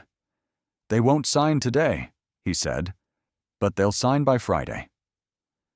Elise looked at him, and if they don't, Daniel smiled faintly. Then we show the world what flying really looks like behind the curtain. Outside the conference hall, protesters were gathering, passengers with their own stories, employees who had been punished for speaking up, travelers of every color and creed holding signs that read, "The skies belong to everyone. Bias can't fly here." Daniel Carter spoke for all of us. By 5 section, the Carter Accord was trending globally. By 803 airlines had quietly requested follow-up meetings. By midnight, Mason Kim's special report aired in 37 countries, and by dawn, it began with a letter, typed, simple, stark, but by noon, it would send tremors through Wall Street, destabilize an entire sector, and prove that justice, when paired with strategy, was more powerful than legacy wealth. Daniel Carter composed it in silence. He was seated in his private study, early morning sun streaking through the glass walls of his Atlanta home. The world outside buzzed with media attention, political commentary, and corporate panic. But inside, the only sound was the low hum of purpose. The subject line, "The Price of Prejudice." An open letter to America's Airlines. It wasn't sent to just one executive board. It was addressed to investors, regulators, industry analysts, and the flying public. Daniel hit send at 6:02 a.m. By 6:17, the letter had gone viral. By 6:30, it was on CNBC. At 6:48, Bloomberg issued a market alert. And by 7:00 a.m., airline stocks began to slide. The letter opened like a verdict. For decades, American skies have operated under an invisible caste system, a system that punishes difference, rewards silence, and protects the powerful at the cost of dignity. It was part manifesto, part indictment. It named names: Brad Collins, Lauren Hayes, Victoria Evans. It quoted transcripts, legal violations, and described systemic behavior not as bad apples, but a rotten orchard cultivated by complacency. It included screenshots of passenger complaints redacted, but time-stamped, ignored, or marked resolved when they clearly weren't. Then it shifted. The problem isn't policy, it's protection. You protect reputations, not passengers. You protect your brand, not your values. But from today, that changes. Daniel outlined the Equity Skies Initiative, a new industry watchdog coalition formed by Carter Tech in partnership with civil rights groups, whistleblower networks, and tech policy experts. Its mission to hold airlines accountable in real time by tracking bias, exposing abuse, and informing consumers. Airlines would no longer be judged by ad campaigns or PR statements. They would be judged by data. And the next paragraph hit like a thunderclap. Effective immediately. Carter Tech Solutions and our affiliated investment arms are divesting from any airline or transportation company that refuses to sign the Carter Accord by end of week. $1.2 billion in assets, pulled, unless equity became action. The financial world exploded. At 8:00 a.m., CNBC ran a red banner, breaking Carter Tech divestment triggers sector. Turbulence airline shares in Freefall Delta dropped 6%. Altitude Air dropped 11%. Skylux, still reeling from Daniel's earlier confrontation, plunged another 14%, triggering an automatic halt in trading. Inside corporate headquarters, crisis meetings were called. Investors panicked. Shareholder hotlines flooded. What had started as a passenger misunderstanding had now become an economic reckoning. At 9:15 a.m., Elise Thompson held a press briefing outside Carter Tech's Manhattan office, flanked by attorneys and community leaders. She stood at the podium with a message as direct as her CEO's. The skies will no longer be safe havens for discrimination. If you can't guarantee dignity at 30,000 feet, you don't deserve market trust on the ground. Reporters fired off questions. Is this political, Numster? Elise answered. It's personal. It's structural. It's measurable. Another shouted, Is Carter Tech willing to bankrupt entire airlines? She didn't blink. We're not trying to bankrupt anyone. We're forcing them to choose between bias and survival. Meanwhile, on Capitol Hill, the letter had reached the desks of transportation subcommittees. 2 senators issued statements of support. One congresswoman submitted a request to launch formal inquiries into discriminatory practices in aviation, citing Daniels' evidence as the spark. By noon, the National Urban League and the ACLU endorsed the Carter Accord. By 1/3 civil aviation unions began whispering about support. But back in the corporate towers of Skylux and other carriers, the mood was chaos. Richard Williams, CEO of Skylux, was pacing his 40th floor office when the second twist of the day landed Equity Wave ratings had just launched, built by Carter Tech. This new app rated airlines in real time based on equity metrics compiled from passenger reviews, employee testimonies, and anonymized AI-detected bias patterns. Delta 2.1 stars, Skylux 1.7, Civic Air 3.0, New Horizon 3.8. Passengers downloaded it by the thousands within hours. Airlines that once boasted about comfort were now defending their conscience scores. Daniel Carter had created a new economy, one where fairness became currency.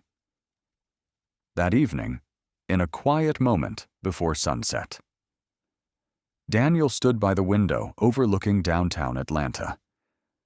His phone buzzed. It was a message from an employee at Skylux.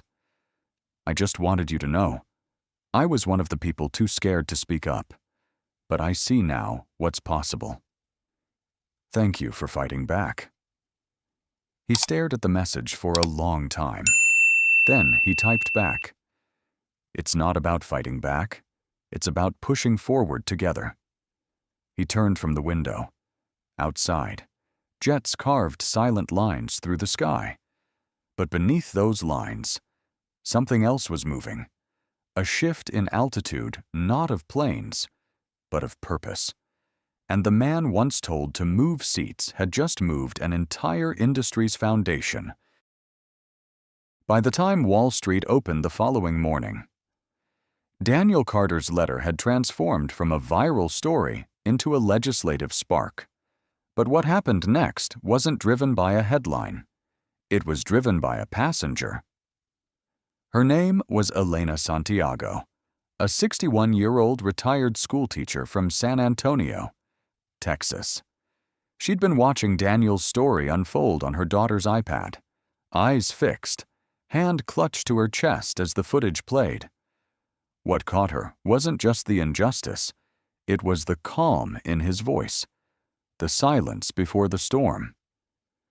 Because 12 months earlier, Elena had endured a humiliation of her own, not on Skylux, but aboard a different airline. One where she had been told to vacate her aisle seat so a younger man could stretch out. He was white. She was brown. And when she protested, the attendant had smirked and said, "Ma'am, don't make this difficult." She'd given up the seat, but she hadn't forgotten. That morning, inspired by Daniel's open letter, she sat at her kitchen table and wrote one of her own, not to a CEO, not to the press, but to her congressman. It began, "I am not a shareholder. I don't own stock, but I pay with my dignity every time I fly. Daniel Carter showed me it doesn't have to be this way. She included details, dates, and her quiet resignation in the face of systemic disrespect. Then she hit send. What Elena didn't expect, what no one expected, was that her letter would land in the inbox of Julian Reese, chair of the House Committee on Transportation and Infrastructure. Reese didn't ignore it. Within hours, he attached Elena's testimony to a bill already in committee, the Passenger Bill of Rights Reform Act. It had been stalled for months. Now, it had a new section drafted in coordination with Carter Tech's Legal and Ethics Division introducing mandatory equity audits, anti-bias training protocols for FAA-licensed personnel, and funding for real-time passenger bias monitoring. And for the first time in history, a tech firm, not a political action committee, was offering to fund the infrastructure to support it. Carter Tech committed $25 million. Not as charity, as justice infrastructure. News of Elena's letter exploded across social media. She's the teacher who taught Washington to listen, one anchor declared. Meanwhile, inside Skylux HQ, a new meeting was underway. This one wasn't in the boardroom. It was in the Compliance Command Center, a secure digital hub where Daniel Carter's AI monitors were now fully operational. The room buzzed with live data, passenger satisfaction pulses, complaint flags, loyalty reversals, and internal feedback spikes. Elise Thompson stood with her tablet. 4 incidents flagged this morning. She told the team. All 4 verified. None escalated. That's real-time correction. That's what change looks like. The room nodded. On the wall, a new dashboard pulsed in green and yellow, an airline's conscience. Visualized. But Daniel wasn't there. He was across the country, standing inside a Capitol Hill hallway, flanked by civil rights leaders, journalists, and one unlikely guest, Elena Santiago. She had been flown in as a surprise. Daniel shook her hand warmly. "You started something real." "No," she whispered, tears in her eyes. "You did. I just followed your lead." The cameras clicked. Reporters shouted. And then the doors opened. Daniel entered the committee hearing not as a CEO, but as a witness, a citizen, a man who'd once been told to move now, standing to move policy. The room was packed. The moment he began speaking, the silence was complete. He didn't rage. He didn't plead. He presented data, video, and a vision. We don't need more statements. We need systems that hold people accountable. We need tech that serves justice, not just convenience.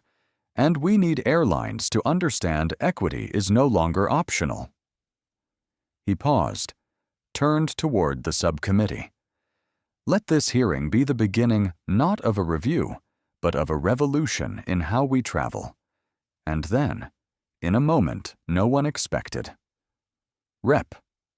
Reese stood and read Elena's letter aloud, every word, including the last line. If dignity can't be guaranteed at the gate, then it's not transportation, it's discrimination at 30,000 feet. Applause broke out, not from the room, from behind the press wall, from every screen across the nation watching the live stream. By evening, 3 more congresspeople had signed onto the bill. By midnight, 2 competing airlines issued public apologies not for incidents, but for years of inaction. And by dawn, the number of signatures on Daniel's Carter Accord had reached 12.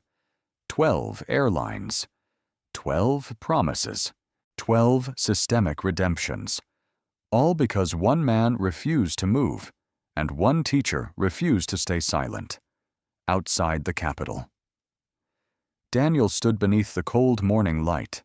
He looked at Elena, then to the flags waving high above. "This isn't the finish line," he said quietly. No. She smiled. It's the runway. And together. They walked forward, not just as passengers, but as architects of change. 7 days after Daniel Carter testified on Capitol Hill, a plane taxied to the runway at JFK International Airport that wasn't just carrying passengers, it was carrying the weight of a cultural shift. Flight 227. The same route where Daniel had been removed from seat 2A. But this time, everything was different. The crew had changed. The protocols had changed. The entire cabin environment buzzed not with tension, but with awareness. On board were journalists, regulators, influencers, and even a few skeptical passengers looking to see if Skylux's transformation was just PR or real. Daniel Carter boarded quietly. He wore no entourage, no press badge, just a navy blue overcoat, a small carry-on, and the calm demeanor of a man who had been here before. This time, when he handed over his boarding pass, the attendant didn't blink. "Welcome aboard, Mr. Carter, seat 2A. Right this way." The gesture wasn't rehearsed. It was respectful. Daniel nodded and made his way down the aisle. Every eye seemed to follow him, not in judgment, but in recognition. He wasn't just flying. He was symbolizing something bigger, but he wasn't alone. Across the aisle in seat 2B sat Melissa, the same young flight attendant who had spoken up during training weeks earlier. "Mr. Carter," she said, a bit nervously, "I want you to know, we've been working hard to be worthy of what you did." He looked her in the eye. "And that's all I ever wanted. Not perfection, just purpose." The cabin settled. Engines hummed. Seatbelts clicked. As the plane took off, no one could have predicted what was about to happen.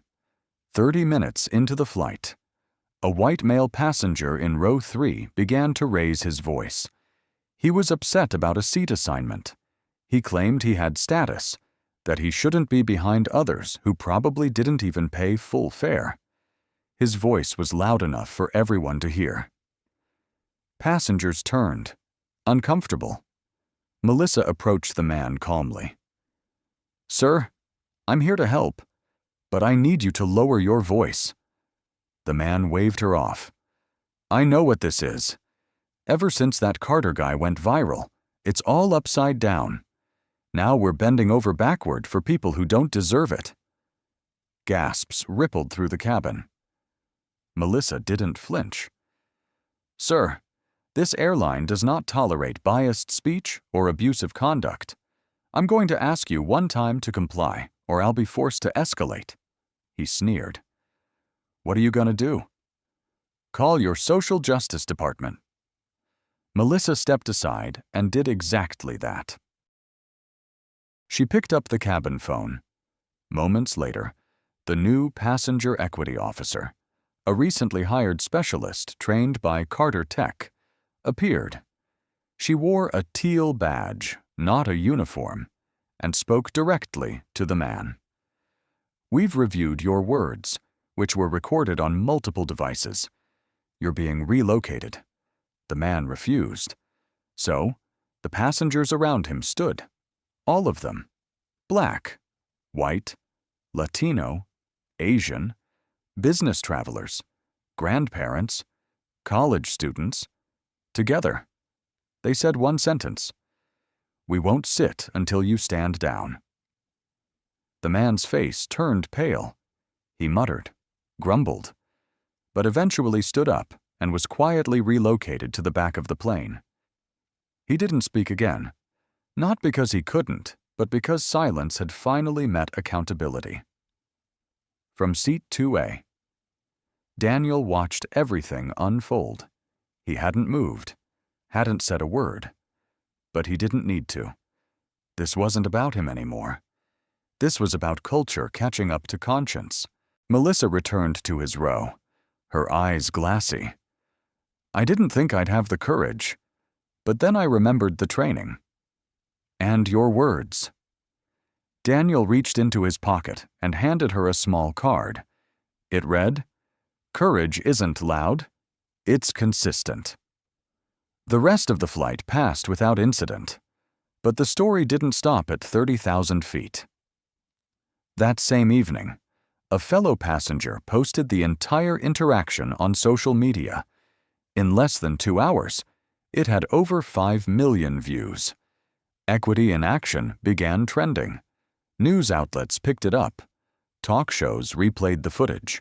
Civil rights groups cited it as proof that reform wasn't abstract, it was enforceable. The next morning, Skylux CEO Richard Williams stood in front of a podium, flanked by members of the Passenger Equity Advisory Board. His message was simple. Yesterday, our cabin became a classroom, our policy became real, and our people stood up. Not because they were told to, but because they chose to. Back on the ground, Melissa received a call from Daniel Carter's office. "You've been invited," the assistant said, "to join Carter Tech's new ambassador program. We want you to help train others across the country." Melissa didn't hesitate. Yes, 1,000 times yes. That afternoon, a new billboard went up outside JFK. "This seat isn't just for the elite, it's for the ethical. Skylux Airlines, where dignity flies first." And as Daniel Carter walked off that flight, phone in hand, coat slung over his shoulder, a reporter called out from the terminal, "Mr. Carter, what just happened on that plane?" Daniel smiled. A system held its promise, and with that, he disappeared into the crowd, not a celebrity, not a crusader, but a man who sat down once and never stood alone again. 2 weeks after the publicized incident aboard Flight 227, Daniel Carter stood before a different kind of crowd, one that wasn't applauding just yet. The National Airline Executive Summit had gathered in Washington, D.C. Hundreds of CEOs, general counsels, aviation lobbyists, and regulatory officials were packed into the vast glass atrium of the Hilton Conference Center, on stage, under sharp lights and beside a massive projection screen. Daniel adjusted his tie. Behind him was a slide showing the phrase, "Bias doesn't fly unless we let it." He was the keynote speaker, but not everyone was ready to listen. As he stepped forward to the podium, a low murmur filled the room. Some admired him. Others saw him as a threat to the status quo. The chairman of the Aviation Industry Council, an older man named Elliot Kramer, sat in the front row, arms folded. To him, this movement Daniel led felt like disruption too fast, too public, too costly. But Daniel began anyway. "I didn't come here to dismantle an industry," he said, voice steady. "I came here because I was told to leave a seat I paid for. And I decided to stay figuratively and literally." A few heads nodded. Others remained stone-faced. "You don't have to like the method," Daniel continued, "but you cannot ignore the message. The sky isn't just for the privileged. It's for the paying, the present, the human." He clicked the remote. A chart appeared. Passenger complaints by demographic before and after Carter Tech's equity tools were installed at Skylux. The difference was undeniable. Bias isn't always loud. Sometimes, it's just in the system, hidden in who gets upgrades, who gets ignored, who gets randomly selected. We built tech to measure it, and it's working. Kramer leaned over to whisper something to the executive next to him. Daniel paused. "I see the skepticism, the discomfort. But let me ask you something, what's more expensive? Reforming your culture, or losing your reputation in a 2-minute video viewed 40 million times?" That landed. A few more heads turned toward him. "But I didn't come with just data. I came with a challenge. Join me. Today, I'm introducing the Equity Alliance Charter. He clicked again. The next slide showed logos: Skylux, Meridian Air, Oceanic Wings, 4 others. These carriers have agreed to implement Carter Tech's real-time bias monitoring, independent passenger review boards, and mandatory training within the next 6 months. A gasp. A buzz. Cameras flashed. Kramer sat up straighter. "Refusing this charter won't keep you safe," Daniel said. "It'll just delay the inevitable. Because the skies are watching now." A voice rose from the side aisle. Judith Monroe, VP of Delta Glide Airways. "Mr. Carter, how do we know this isn't just branding, that your systems won't weaponize complaints to punish innocent employees?" Daniel nodded. "That's fair. But our data is transparent, auditable, human-reviewed. We don't just flag bias. We contextualize it and protect both the passenger and the employee who acts with integrity." Another voice, this time from the back. "But what if our board refuses to adopt this?" "What then?" Daniel stepped away from the podium, closer to the edge of the stage. "Then I'll let the public decide. Because these aren't backroom deals anymore. They're lived experiences, shared in real time, online, in front of millions." He returned to center. "I'm not asking you to be perfect. I'm asking you to be accountable." A pause. "And for those who do sign, I'm putting up $20 million through the Equity Wave Fund to help smaller carriers adopt this technology at no cost." Silence. Then a single clap. Then 2. Then rows began to join. Even Elliot Kramer stood, slow and cautious. By the end of the summit, 5 more airlines signed the charter. But that wasn't the only shift happening. Back at Skylux headquarters, CEO Richard Williams gathered his executive team. "We have competition now," he said. "But this isn't about Daniel Carter anymore. It's about who we become when no one's filming." He turned to his new chief equity officer, Melissa, the flight attendant who once hesitated to speak. "Get ready," he said. "I want you leading every internal audit this year. If we're going to fly different, it starts inside these walls." Meanwhile, in Atlanta, Carter Tech's new Equity Operations Center went live, a full-time monitoring system that scanned social media, internal feedback, and employee alerts tracking real-time patterns of discrimination or neglect. Daniel watched from the upper observation deck. It wasn't about revenge. It never had been. It was about architecting a world where what happened to him wouldn't happen again. And yet, even as reforms spread, resistance remained. Anonymous blogs accused him of overreach. Pundits called him the equity czar. A former Skylux board member filed a defamation suit. But Daniel didn't flinch. He once told Elise, "They'll come for you when you threaten the old comfort." That's how you know it's working. And it was working. In the following days, airline employee unions began requesting inclusion in the Equity Wave Charter. 3 more carriers reached out to license Carter Tech's tools. And in a stunning announcement, the FAA released a proposal to make bias tracking mandatory for all domestic carriers by 2027. Daniel Carter had started with 1 seat. Now he was changing the altitude of an entire industry. And yet, he knew part of the journey was turbulence. But dignity, when it finally ascends, doesn't descend easily. 3 months after Daniel Carter was told to move from seat 2A, the world had moved in the opposite direction. He sat once again in first class, aboard a Skylux flight, not as a passenger merely reclaiming a right, but as a symbol of what happens when one voice dares to stay seated while injustice tries to stand. Beside him sat Elise Thompson, his COO, flipping through an investor impact report. Across the aisle. Melissa, now, Chief Equity Officer, reviewed the onboarding kits for new staff, each one stamped with a Carter Tech insignia and a single statement. We serve with dignity.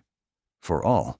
But even as equity spread across the skies, the ground was rumbling with tension. A whistleblower.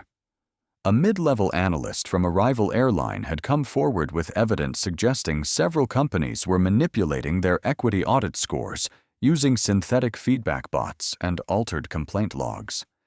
Among them were 2 airlines that had signed the Equity Wave Charter. Daniel, briefed on the report during a morning flight, sat in tense silence as Elise delivered the news. "They're calling it equity washing," she said, pretending to comply while actually reinforcing the same broken systems. Daniel closed his eyes for a moment. Then the charter just became more than voluntary. "We need enforcement, audits, transparency." She nodded. Public-facing dashboards, real-time data streams, third-party validation. Yes, and consequences, he said, because change without teeth is just marketing. Meanwhile, back at Skylux headquarters, CEO Richard Williams stood before a crowd of press, reporters flanking both sides. "We have been made aware," he began, "that several competitors are misrepresenting their participation in the Equity Wave Charter. We fully support Mr. Carter's call for enforced transparency and propose the creation of an Equity Regulatory Council." Gasps echoed across the news feeds. Daniel's phone buzzed with alerts. This wasn't just reform anymore. It was turning into industry-wide governance. By nightfall, the FAA reached out formally. They wanted Carter Tech's audit framework for testing.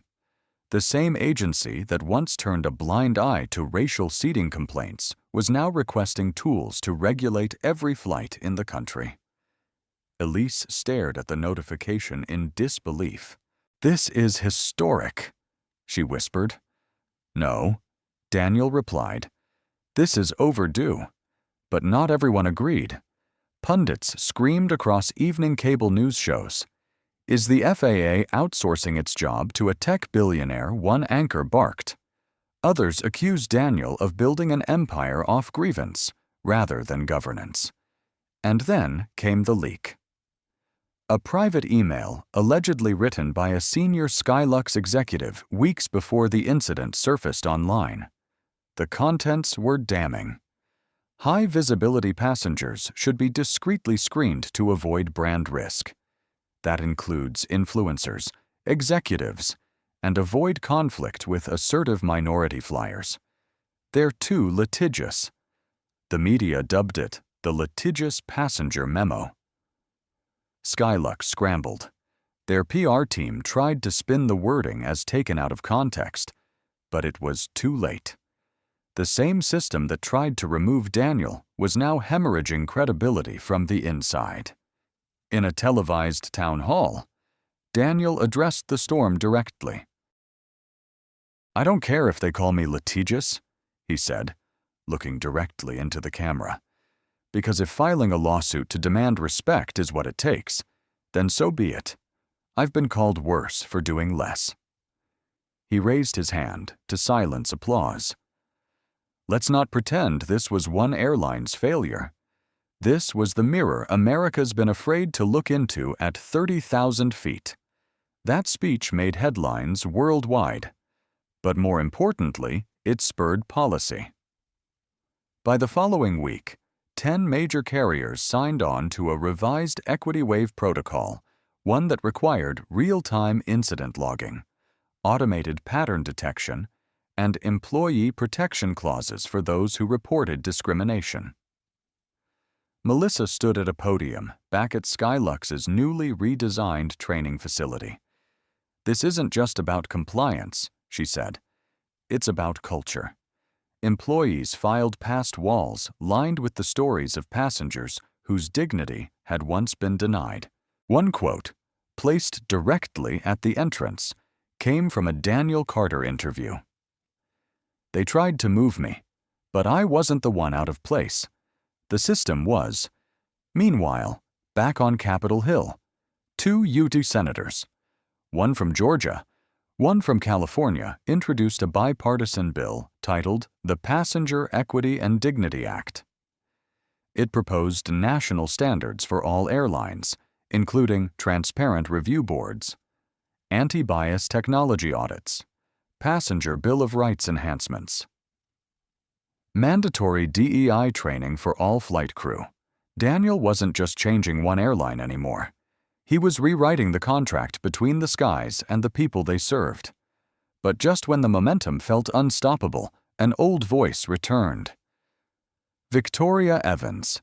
In a teary video interview, she claimed she had been publicly lynched, denied due process, and that cancel culture had destroyed her life. Her lawyers filed a $100 million defamation suit naming Carter Tech, Skylux, and even Melissa. The headlines spun.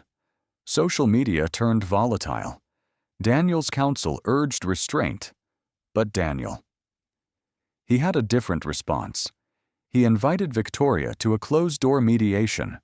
On one condition, it would be filmed and archived. No edits. No spin. Let her speak, he told his team, and let the world see what happens when the privileged are asked to confront their own prejudice. Victoria never showed, and the lawsuit withdrawn quietly 3 days later. Daniel didn't celebrate. He barely reacted, because his eyes were already on the horizon. He had flown across storms, endured turbulence, rewritten policy at 40,000 feet, but there was still one more seat to reclaim. Not his, everyone's. 6 months after the incident on Skylux Flight 782, Daniel Carter returned to the gate where it all began. Not for revenge, not for victory, but for closure. Gate 12, JFK International. The same corridor where he was once escorted out under cold glares and silent complicity was now adorned with a new symbol, a digital plaque titled the Equity Wing. Underneath it, in engraved gold, a simple quote: "Dignity doesn't board by permission. It flies by right." He didn't linger. Instead, he made his way toward an awaiting flight. Not on Skylux this time, but on a partner airline, one that had just adopted the Equity Wave protocol and rebranded their customer promise to reflect a new era. Respect is our altitude. Passengers greeted him differently now, not with deference, but with recognition. He wasn't a headline anymore. He was a standard. As he settled into seat 2A, his usual place, a flight attendant approached with practiced calm. "Mr. Carter," she said warmly. "Welcome aboard. Would you like a moment of silence or a glass of acknowledgement?" He smiled. "Water will do." She nodded respectfully. "And thank you for giving the skies back to all of us." The flight departed, and Daniel watched the clouds, not with bitterness, but with reflection. He had changed an airline, yes, but more importantly, he had helped expose something no press release could hide: that systems built on unspoken bias crack under the weight of unshakable truth. Since that day, Carter Tech's audit software had been deployed on 14 airlines. Thousands of employees had undergone immersive equity simulations. Passenger satisfaction metrics, especially among minorities and underserved groups, had risen by over 30%. The FAA was conducting pilot programs using Daniel's methodology, and the Bipartisan Passenger Equity and Dignity Act was headed to a full Senate vote. But for Daniel, it wasn't about statistics. It was about stories. One arrived in his inbox just last week from a young Latino man named Javier, a college student traveling home for his mother's surgery. A gate agent had tried to downgrade his seat due to a system reassignment. Javier didn't raise his voice. He simply opened the Equity Wave app, cited his rights under the new policy, and within minutes was escorted to first class with an apology. He wrote, "Mr. Carter, I've never flown with pride before. This time, I did. Because you made space for people like me." "Thank you," Daniel replied with just 5 words. The sky finally listened. Fly high. Meanwhile, the former Skylux executives, Lauren Hayes, Brad Collins, and Captain Reynolds had vanished from the industry. Victoria Evans had moved out of public view. Her name became a case study in DEI training materials, The Price of Influence Without Integrity. But Daniel didn't gloat. He didn't need to. Because legacy doesn't come from retribution, it comes from redirection. Back at Carter Tech HQ, a new division had launched Flight Forward, a nonprofit initiative offering free legal representation to victims of travel-based discrimination, funded by a portion of Carter Tech's quarterly earnings. They had already won 9 landmark cases. As part of that initiative, Melissa, the once silent flight attendant who found her voice, now served as executive director. Her tagline, simple: "We don't move passengers out of place. We move justice into position."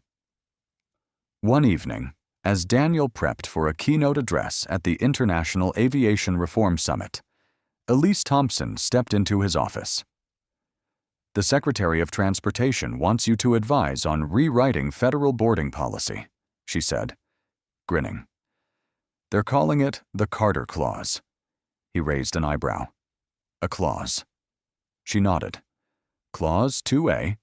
No passenger shall be reassigned or removed from their seat on the basis of appearance, accent, attire, ethnicity, or perceived class." Daniel chuckled. They wrote that in. She showed him the draft, word for word. He leaned back, quiet, measured, then finally spoke. Then maybe we're getting somewhere. As the summit approached, his speech was expected to draw global attention, not because of his title, not even because of the lawsuit that had shaken the skies, but because, for the first time, an airline passenger who was once told, "This seat is not meant for people like you," would address the world as the man who rewrote where people like him and all of us belong. He stepped onto the stage. Lights dimmed. The audience leaned in. And Daniel Carter, without a single note, began. "I was told I didn't belong in seat 2A. I was told to step aside for someone who looked more appropriate. I didn't yell. I didn't threaten. I simply refused to give up what I had rightfully earned. And from that refusal came a reckoning." He paused, looked across the room. This isn't about a chair on a plane. It's about the invisible seats people are denied every day. In boardrooms, in banks, in schools, in the spaces where bias hides behind policies and comfort cloaks discrimination. He walked slowly across the stage. Let this be the generation that does not ask others to move, but instead asks the system to stand. The crowd rose.